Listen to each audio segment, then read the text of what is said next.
नमस्कार दर्शकों, आज के इस विशेष कार्यक्रम में आप सभी का बहुत बहुत स्वागत है। आज हम बात कर रहे हैं शरीर विज्ञान और अध्यात्म, इन दोनों का हमारे जीवन में क्या महत्व है।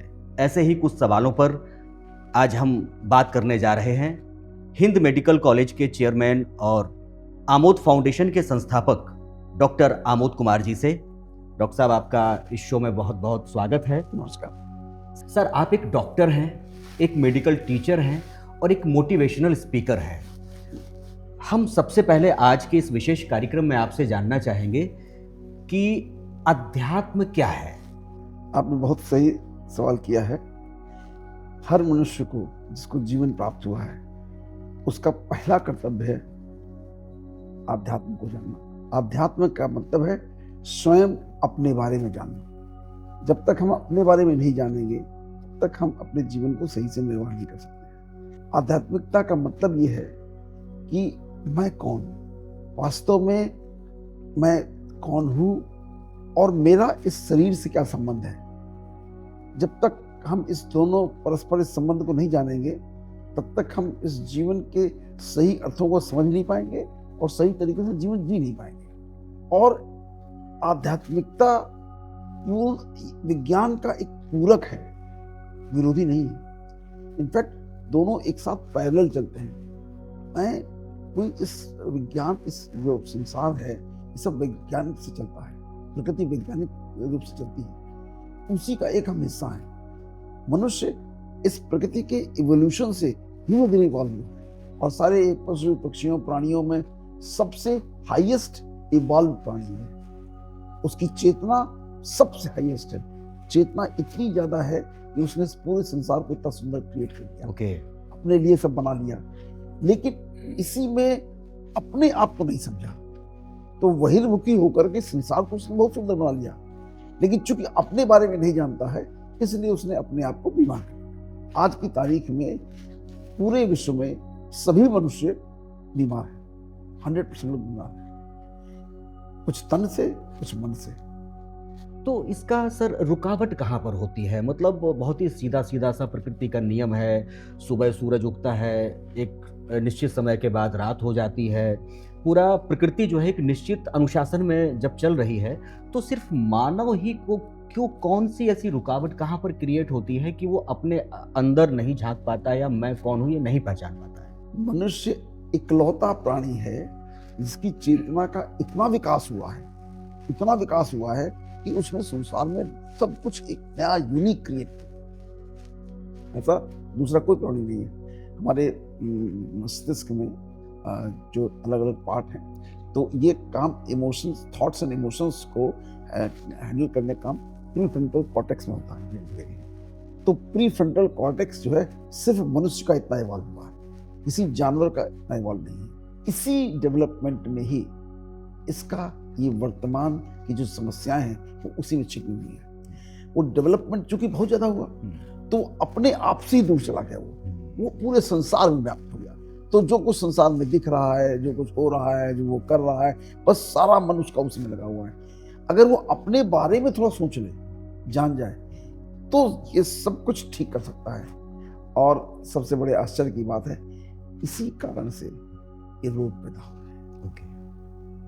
ये रोग है, इन रोग के पैदा होने का कारण बाहर का प्रकृति नहीं है। प्रकृति तो हमको चाहती है कि हम स्वस्थ निरोगी रहें। प्रकृति ने जब हमको बनाया था मनुष्य को तो हमारी आयु 150 वर्ष थी और हम पूर्णतः निरोगी रहने के लिए थे। और हो क्या गया है, आज हम सब बीमार। कई बार तो आप लोग देखते हैं कि हम लोग शरीर से बड़े रिस्ट पुस्ट लगते हैं, सिक्स पैक्स ऐप हैं, बिल्कुल एथलेटिक बॉडी है, उसके बाद भी दौड़ लगा रहे हैं, जिम जा रहे हैं और ट्रेडमिल में मृत्यु हो जा रही है। अगर वो सही होते, स्वस्थ होते तो ट्रेडमिल करते करते कैसे मृत्यु हो जाती? कितने बड़े बड़े एक्टर्स हैं, कितने बड़े बड़े स्टार्स हैं और उनको यंग एज में डेथ हो रही है। जी, आज तो सर हम देख रहे हैं कि आज के समय में तेज भाग दौड़ की जिंदगी में लोगों के पास संसाधन है, लोगों के पास में भौतिक सुख सुविधाएं हैं, रुपया पैसा है, प्रतिष्ठा है, लेकिन उसके बावजूद भी लोग सुसाइड कमिट करते देखे जा रहे हैं। मतलब ये बहुत ही दुर्भाग्यपूर्ण है। तो मेरा जो मेन एक कंसर्न है आपसे सवाल करने का कि वो रुकावट कौन सी है और उसका समाधान क्या हो सकता है आपके दृष्टिकोण से? देखिए, इसके लिए आपको सबसे पहले समझना होगा कि आत्मा या जीवनदायिनी शक्ति या इलेक्ट्रोमैग्नेटिक करंट या कॉन्शसनेस ये सब है क्या। अगर जब तक हम इसको नहीं समझेंगे तब तक हम इस बीमारी से मुक्त नहीं हो पाएंगे। ओके। तो ये जो आत्मा है ये एक जीवनदायिनी शक्ति है और ये शक्ति हमारे शरीर के एक एक ऑर्गन में एक एक सेल में जाती है और जहां जहां जीवनदायिनी शक्ति रहती है वहां वहां उतना शरीर जीवित रहता है। अगर वो जीवनदायिनी शक्ति संपूर्ण रूप से है तो वो स्वस्थ रहता है, अगर वो जीवनदायिनी शक्ति में शक्ति कम है तो वो बीमार हो जाता है। तो उस जीवनदायिनी शक्ति के कुछ गुण हैं, तो वो जो गुण हैं वो जब तक कंप्लीट नहीं होंगे तब तक वो आदमी स्वस्थ नहीं रह सकता। वो गुण क्या है? वो गुण ये है, पहला तो इस बात का ज्ञान कि मैं ये शरीर नहीं, मैं ये शरीर नहीं, मैं इस शरीर को चलाने वाली जीवनदायिनी शक्ति आत्मा, ये ज्ञान है। ज्ञान सिर्फ यही। और दूसरा है प्रेम। उस आत्मा की इनेट प्रॉपर्टी है प्रेम। वो आत्मा प्रेम चाहती है और जब हम प्रेम हमको नहीं मिलता, हम चूंकि हम बहिर्मुखी हो गए हैं, बाहर जाते हैं तो किसी से उम्मीद करते हैं ये मुझे प्रेम करे, ये मुझे प्रेम करे, ये सम्मान करे मेरा। जब वो नहीं मिलता है तो फ्रस्ट्रेशन होता है, नहीं मिल रहा। दूसरा हमारा गुण है, मूल गुण है शांति। हम शांति स्वरूप हैं, हमें कहीं बाहर से शांति नहीं ढूंढनी है। अगर हम अशांति हटा दें तो हम शांत हो जाएंगे। हम अशांति बाहर के संसार के तमाम तरीके के आलंबन हैं उनसे अट्रैक्ट हो जाते हैं, उनसे आकर्षित हो जाते हैं, इसलिए अशांति हो जाती है। हाँ। और उसी के साथ साथ हमारा आत्मिक स्वरूप है सुख, शांति, आनंद और पवित्रता। अब कुछ मिसनॉमर हो गए हैं, मैं उनको भी सही कर दूं कि पवित्रता क्या है। पवित्रता का मतलब नहा धो करके साफ पानी से साफ कपड़े पहनना पवित्रता नहीं है। पवित्रता का मतलब यह है कि मैं स्वयं आत्मिक स्वरूप में रहूं, मैं अपने आप को यह शरीर न समझूं, मैं अपने को आत्मा समझूं, जीवनदायिनी शक्ति समझूं और जो भी व्यक्ति मेरे संपर्क में आता है उसको भी आत्मा समझूं। उसका शरीर का आवरण जो है वो नजर ना आए, बल्कि उसकी आत्मा नजर आए। तो जो शरीर के अवगुण है वो सब समाप्त हो जाएंगे। तो इस आत्मिक स्वरूप में रहने की प्रक्रिया को ही पवित्रता कहते हैं। ओके। और तटस्थ भाव में जीना एक। तो जब हम उसको आत्मिक स्वरूप में देखते हैं तो उसके प्रति ना ईर्ष्या होती है, ना द्वेष होता है, ना क्रोध होता है, ना मोह होता है, ना अहंकार होता है। हम उसको लगभग ऐसे समझ लीजिए जैसे उसको सगा भाई समझते हैं। जैसे मैं हूं ऐसे ये है, क्योंकि दोनों का स्रोत एक है, परमपिता परमात्मा, दोनों का स्रोत एक है। तो जब वो मेरा भी पिता है, उसका भी वही पिता है, तो मेरा सगा भाई हुआ।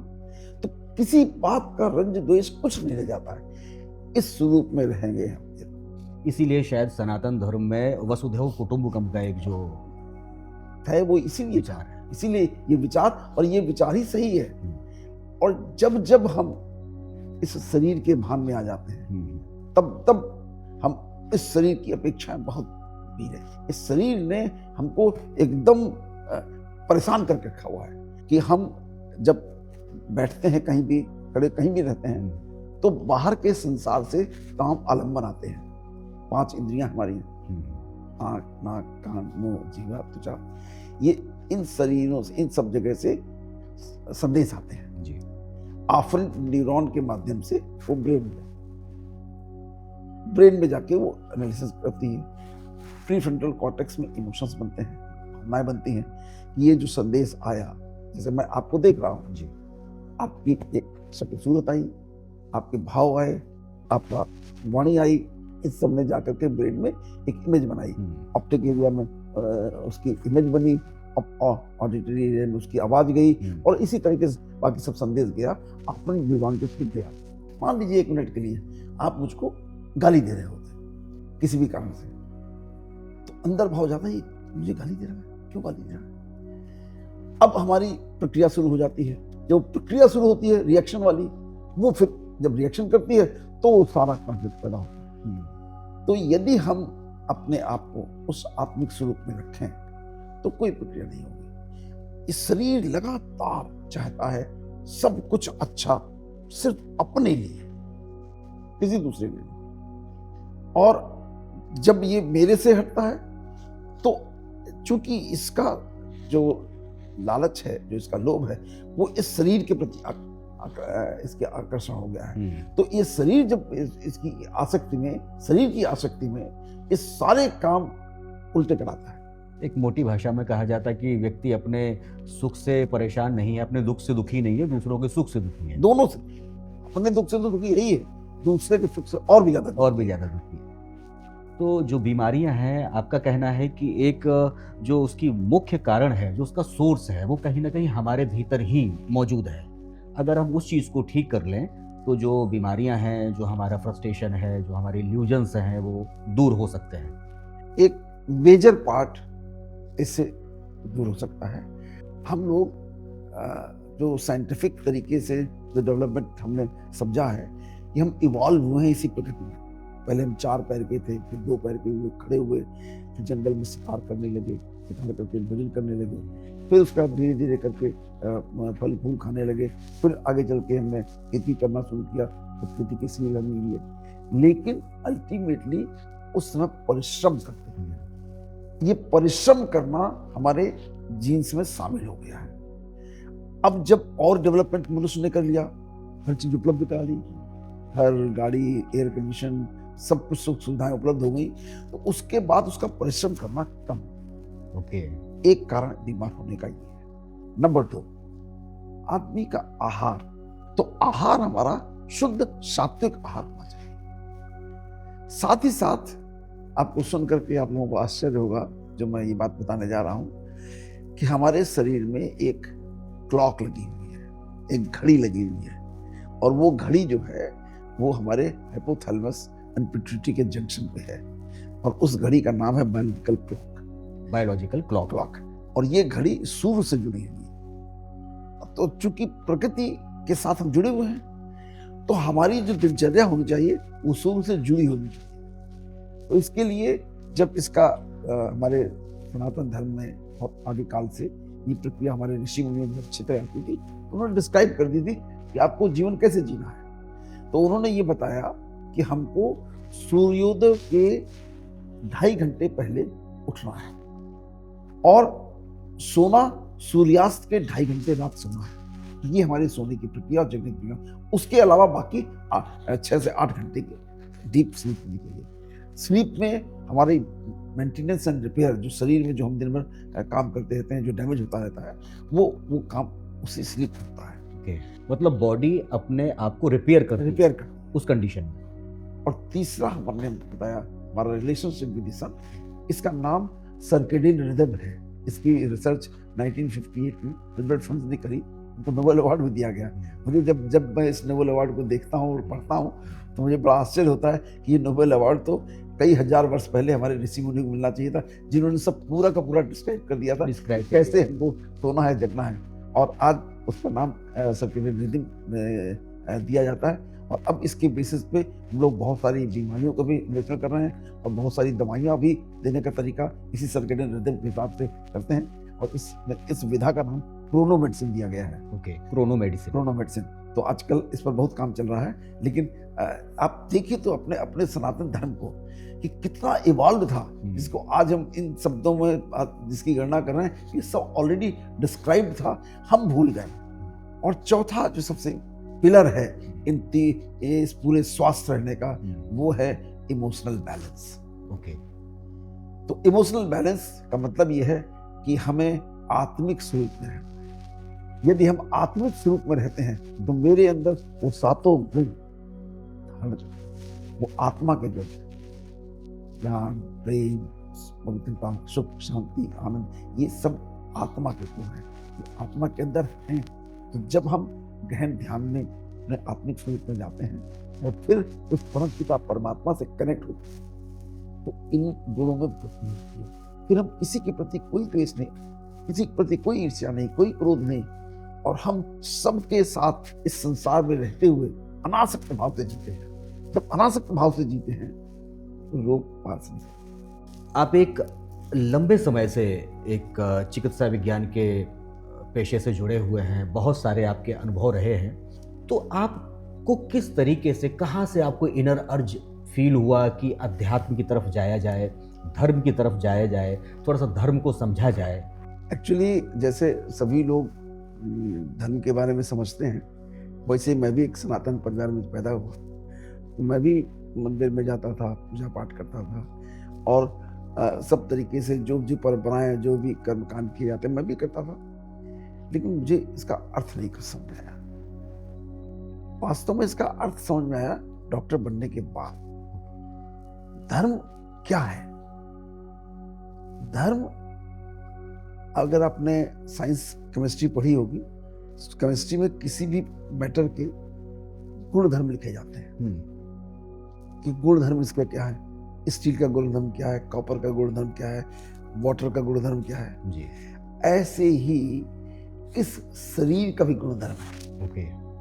ये शरीर कैसे काम करता है, इस शरीर का इस मन से क्या संबंध है, इस मन का इस आत्मा से क्या संबंध है, और ये इसके क्या प्रॉपर्टीज हैं, वही धर्म है। तो अब कम से कम ये जागने का समय है हम सब लोगों को कि हमें अपना धर्म समझ में आवे, मनुष्यता का धर्म समझ में आवे, और हमको वो जो धर्म के गुण हैं उनको हम पहले जानें, समझें और फिर धारण करें। धर्म धारण करने की। जब तक धारण नहीं करेंगे तब तक भला नहीं होगा। सर ने एक बहुत ही महत्वपूर्ण बात आज कही है कि हमें अपने जीवन में ये संकल्प लेना चाहिए कि हम मरेंगे तब जब हम स्वयं को जान लेंगे। Am I right, sir?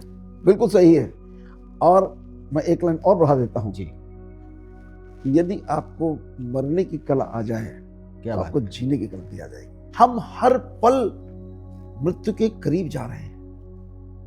हर पल इस शरीर की लाखों कोशिकाएं डिस्ट्रॉय हो रही हैं, और हर पल नई कोशिकाएं बन रही हैं। वो कैसी बन रही हैं, उनको बनाने का काम मैं स्वयं कर रहा हूं। अज्ञानतावश मैं गलत तरीके से अपना सृजन कर रहा हूं, इसलिए डिस्ट्रॉय हुई। तो कौन करता है? हम स्वयं करते हैं। तो हमको ठीक कौन कर सकता है? मैं स्वयं ठीक कर सकता हूं। खाली क्यों करते हैं हम ऐसे गलत काम? क्योंकि हम अज्ञान में हैं। हमको ये पता नहीं है कि हमको कैसे ठीक रहना है। तो ठीक रहने के लिए ये सारी प्रक्रिया समझनी होगी, और समझने का मूल तरीका है कि मैं स्वयं कौन हूं। इसको जानना जरूरी। इसको जानना सबसे पहला कर्तव्य है। इस रोचक सफर में ये एक ऐसी वार्ता है जिसमें एक नया दृष्टिकोण दिखाई देता है, और ज़रूरत है इस समय लोगों को इस दृष्टिकोण को समझने की। तो आज हमने इस एपिसोड में ये देखा कि शरीर विज्ञान और अध्यात्म एक दूसरे के पूरक हैं, एक दूसरे के विरोधी बिल्कुल नहीं है। हम इस तरीके से आने वाले एपिसोड्स में भी विभिन्न विषयों पर महत्वपूर्ण चर्चाएं करते रहेंगे डॉक्टर साहब के साथ में, और इनके अनुभव आप तक पहुंचाने की पूरी कोशिश करेंगे। डॉक्टर साहब, हमसे ये महत्वपूर्ण बातें शेयर करने के लिए बहुत बहुत धन्यवाद आपका।